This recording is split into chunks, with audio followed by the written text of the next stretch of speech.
Here's a quick review of how the scoring box works in epee mode.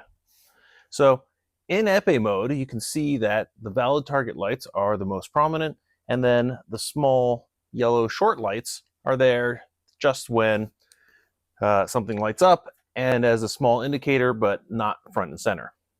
So this is what you might see in epee when two fencers test on the guards. You can see the timeline shows the activity there.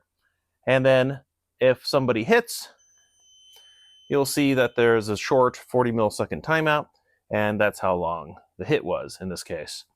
Epee by default has auto scoring turned on while the timer is running. So if the timer is running and one of the fencers hits the other, then you'll see that they get the score. And the same thing when the timer is running on the other side, the other opponent will get the score. If the timer's running and they both hit, they both get a point. And then while the timer's running, you'll see that the passivity clock is running there on the bottom.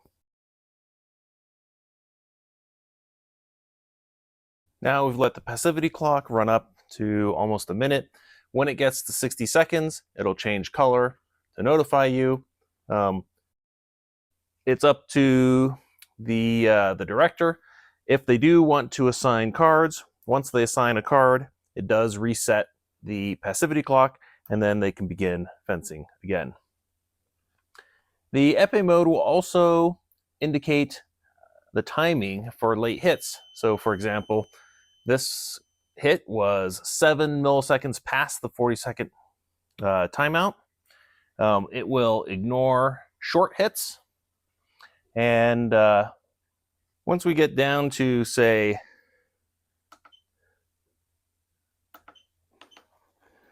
9 seconds or something at the end of the period, if the timer runs out, then once the timer expires, touches will no longer be registered. So you can see those touches occurred just after the time went out. They don't count. The timer blinks to indicate the time is over. We can now begin the 1-minute break. We can let that run down. Now the break has almost ended, and once that finishes, now we can reset the timer, and it automatically increments the period. It's always possible to manually increment or decrement the period. Period goes up to 9. That's it.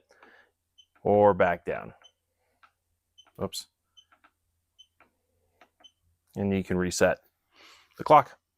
And the last thing for epee is if you have, you've gone through your first 3 periods and the score still isn't settled, you need to assign random priority. You can hold down the pause 1-minute button. It randomly assigns a priority. If for whatever reason you've manually assigned priority or determined it through some other mechanism, you can always toggle it, or you can turn that off.